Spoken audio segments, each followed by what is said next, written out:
Hey guys, thanks for joining me for another Dissidia Final Fantasy Opera Omnia video, and today I thought I would be doing a character guide on Golbez, but I guess we're doing one on Garland instead. So they did do a little manipulation, and they do this for these characters that kind of have weird campaign banners. So what happened is JP had a campaign banner that had Arden and Garland on it. And we don't know where Arden is going to pop up or what's going to happen there, but Garland was on that banner. And so what happened is they put Garland in Golbez's slot here for some reason. So it might be that there's something global exclusive. My gut feeling is there's something global exclusive coming for Halloween, or you know, they already said we're getting what, Crevasse, right? So maybe something with Crevasse coming up is going to really feature dark damage, and they want Golbez for that. That's probably what it is. And maybe they're going to, you know, get Arden into that mix as well. I don't really know, but it's got to have to do with probably that global first Crevasse is my guessing, is why they flip-flopped, and they probably want to feature that dark damage. I'm not sure. So anyways, we're here to talk about Garland today. And the two big things about Garland, if you're not familiar with him, he is a damage dealer, and he's really centric around delaying the enemies. And he has one of the more powerful BT effects in the game. It's actually a very good BT effect. So the first thing I'm going to say outright is if you watch this video and you like Garland and you want to get him, you just have to keep in mind that you really want to green him if you're going to go for that, because his BT effect is part of what makes him so good, and it's way better if you green it, and we'll talk about that, okay? So first thing we're going to do is we're going to talk about his calls, then we're going to go ahead and we're going to go into the artifacts and the spheres, right? His calls really are not great, not really anything I would ever use. The 15 CP call here, basically all it does is it gives the caller attack and max brave up. I mean, that's it, you know, nothing too crazy. And then on the LD, this, for the party, is going to basically allow enemy defense down, enemy speed down, and basically when the caller attacks, it increases the effect of it. So it's literally just kind of like an enemy-wide debuff. So it's nothing like crazy, right? And the way it works, like the initial attacks might delay. I'm not sure how that works. But the way Garland works is his attacks themselves don't actually delay. He gets the delay through his buff, so I'm pretty sure the call wouldn't delay, but it might. I don't know, I haven't used it. But either way, even if it delays, it's only like a one-turn delay. And if you want a delay call, you want to run like Quistis, right? Like Quistis is your delay call. So really, Garland's call doesn't really pose anything like so good that you'd ever want to use the call. So definitely don't summon for Garland just to get the call. If you're going for Garland, it's because you want to use him in the main party. So my Garland setup looks like this. I've got his normal LD armor, but it's not blue. Or his Lufenia armor, I guess I should call it. I've got his Lufenia armor, but it's not blue. I've got his BT, but I haven't plussed it. So this is like bare minimum for what you'd call like a max Garland, and then only 10 on the force enhancements, right? So he can look a lot better. Like if you green him and blue his armor, he's going to be putting up some fat numbers, right? So let's look at his artifacts first. And I'll tell you this right now, I don't really have his best artifacts here. But first thing you want to prioritize is 3 attack 108. That's the big thing. And then the next one you want to prioritize is his C50. So I've got them both, they're just on different slots. So it's the He Who Thirsts for Strife boost, which increases max brave and attack. As a damage dealer, you want to double down on the attack. So that's the ideal, is get attack 108 and then that C50. Attack 108, max brave 330 would kind of be your backup. So mine, you know, I just put on the 3 to have attack 108 because I just need to prioritize that first. So I can eventually grind up his artifacts, not a big deal, right? All right. And then his spheres, very simple. He's got 3 A slots, right? So he wants attack, he wants brave damage, he can do physical attack spheres. Any of that stuff is fine. So you just go through your box and pick whatever. When I initially got Garland, I put his own on him, which is a stacking attack up. That's fine. That's a good sphere, right? Yang, this is a pretty solid one. Max brave and attack as a combo. Sure, we'll take that. And then Jack is an example. Brave damage and attack. And Jack was recently refinable, so I refined like 25 of his. So I got plenty of Jack spheres now. And Jack's is actually stackable, so you could stack 3 of them on there if you want to. It's a stackable sphere. So yeah, just go through your A's, pick any attack. So I would say the best combos would be like a really strong physical attack up. Like I think Raijan's got like a 15% physical attack. I would say that one's fairly strong. Jack spheres are strong because you're getting attack and brave damage. And I think ones like Yang where you're getting attack and max brave, those are always powerful, right? So you go ahead and go through your box and see what you got. And let's go ahead and we are going to hop into the showcase here. I'm just going to showcase on my original showcase stage. And I'm not worried about a friend unit right now. My rem is only Force Enhanced 10, but I am going to bring her to the 30. I'm just waiting on Force Stones. Because I haven't summoned for the last couple FRs, I'm a little short on Force Stones right now, but Rem is a very good like force charging character, so I want to have her for sure. She's not like the best force charger in the game, but I like her and I know I'm going to use her a lot, so I want to Force Enhance 30 her eventually, right? Okay, in this fight we don't need to worry about getting into a force time or anything crazy like that, right?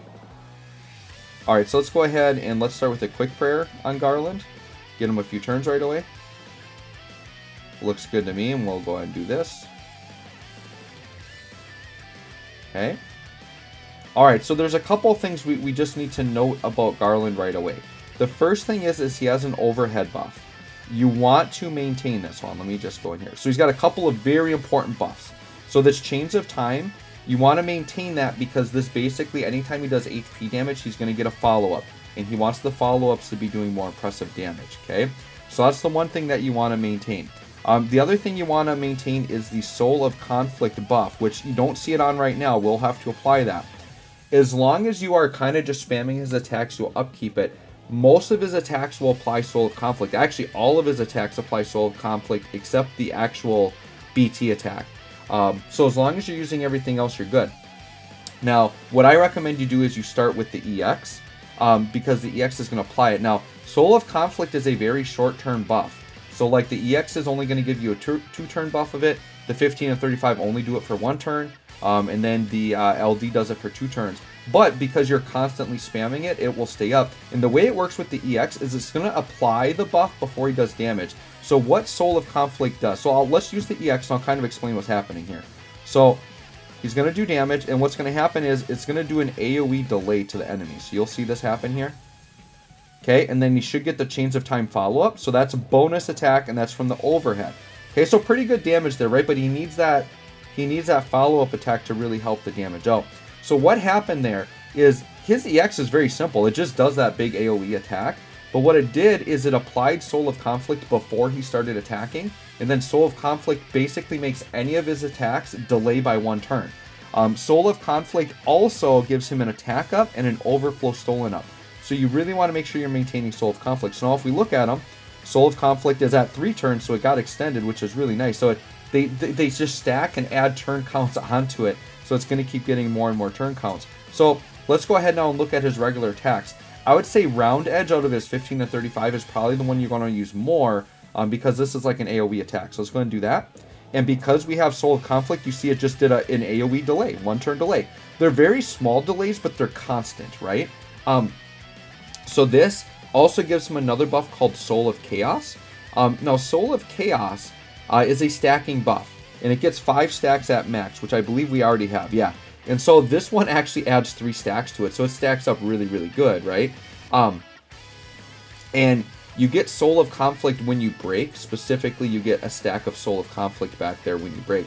But Soul of Chaos is an attack and max brave up when you are at max stacks, right? And then it enables his plus skill, so you want to make sure that you have that stacked up to full, which he pretty much had from the beginning, right? Let's go ahead and do Soul of Chaos next, which is the 35.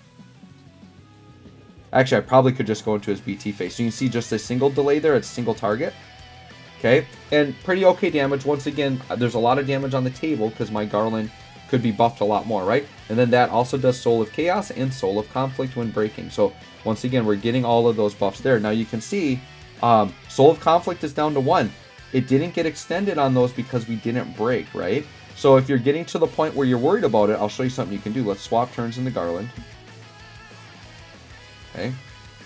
So what you can do is if you're worried about Garland's buff wearing out, the thing is, the reason why it's never going to run out, it's because his EX charge is fairly quick. So even right now, if I attack and didn't recharge it and let it fall off, his EX is going to be up next turn, and then the EX always reapplies it before he attacks. So right now at 1 turn, you wouldn't have to freak out. Like, you could just let it fall off. He's still going to delay on this turn. But let's say it fell off, you don't have the EX, then what you do is you just hit the AA. That's going to give him 2 stacks of it. So now he's got his, now he's got it back up. And so now with that, I'm free to delay again, right? Let's go ahead and actually, let's go into the burst, because I probably should have just done that right away, just so that we can see everything going on here, right? So now that we're in the burst phase, let's go ahead and let's go ahead and do like the, let me see here. Let's do the EX first. I think the EX will be good. The EX is a lot better when he's got full Brave, right? So since we just used the AA and our Brave is full, like using the AA before going into burst phase is actually a pretty good idea because he also gets like an attack buff from it, so it's going to make him hit a little bit harder. So let's pop the EX from here, and now through his burst phase, it's going to be very easy to upkeep our Soul of Chaos or Soul of Conflict so that we can delay, right? So we're going to go ahead and pop that. That's going to extend our buffs. Okay, and then once again does a really big delay, right? Once again, now his overhead's getting a little bit low, right? So the overhead, you don't want that to fall off because that is a stacking buff. And you can see mine's at max stacks, that overhead. If I let that fall off, I've got to restack it. So what I'm going to do is I'm going to pop the LD here, and that's going to refresh my overhead. Now the LD we haven't used yet. So now it's up to 10 turns. So the LD, you're going to get that at 10 turns. So just make sure you upkeep that overhead. Don't let it fall off because you don't want to lose your stacks. Okay, because that's what gives us the chains of time follow-ups. So basically, he gains a stack after attacking an enemy, and basically at max stacks, he gets Brave damage 50% up and HP damage 30% up. So that's pretty big. And then an Overflow Stolen up of 40%. And then when he has that at max stacks, all of his buffs granted get 1 turn onto it. So his EX, that's why when we initially used it, why he got 3 turns of it instead of 2, because it was getting extended through that. So now my 15 and 35 are actually going to do 2 turns of it when he breaks, right? So I would say if you're in an opportunity where you can break the enemies, you might want to press the 15 or 35 because they're going to extend your Soul of Conflict buff, which is very important, right? So I'm just going to go ahead and just kind of go through my attacks here and finish with the burst phase. Now, Garland combos really well. Pretty nasty with a character like Sephiroth. Because what happens is if you have Sephiroth's BT effect up, the enemy's Brave is always going to get reset to 1, which 1 guarantees Garland's going to break and keep upkeeping his buff. But basically, you're going to be getting double delays then because you're going to get the break delay plus his normal delay. So, like, Garland with Sephiroth is actually a pretty nasty combo that you could do. I probably could have brought my Sephiroth to show that off. I didn't even think about that. But yeah, just imagine that. It's really nasty. Alright, so now let's go ahead and do the burst attack. We haven't seen this yet. So let's go ahead and pop that in. Let's see what kind of damage we get here. Once again, it's going to be pretty weak. I think if your BT isn't plus, you're only going to be doing like 500k from the actual attack.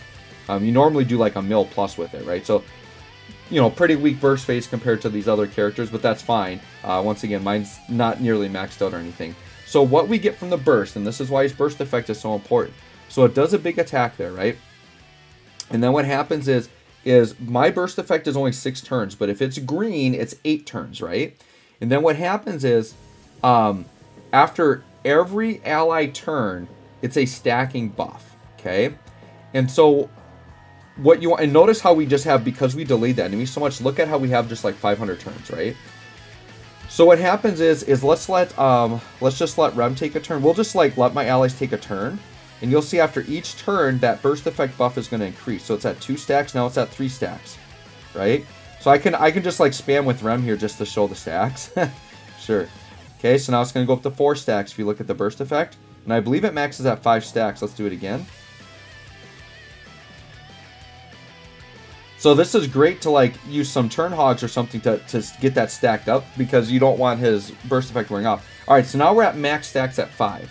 Now here's the way that this works. They're really promoting delay here with this burst effect because if an enemy takes a turn, it's going to reset back to 1 stack, which you don't want. You really want to keep this at 5 stacks.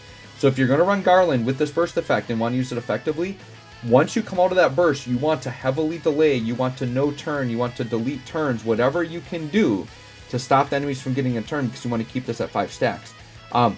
At 5 stacks, okay, here's the big difference, right?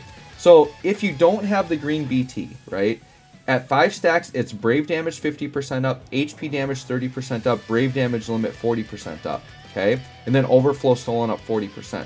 If you have it green, the Brave damage up doubles to 100% Brave damage up, which is crazy. And the Brave damage limit goes up from 40% to 50%. So you get a pretty nice jump on those. The HP damage and the Overflow don't increase with more, but you're going to get 8 turns on it instead of 6, and you can really maximize that out, right? So let's go ahead and use Siphon Delta here. We'll use the EX with Rem.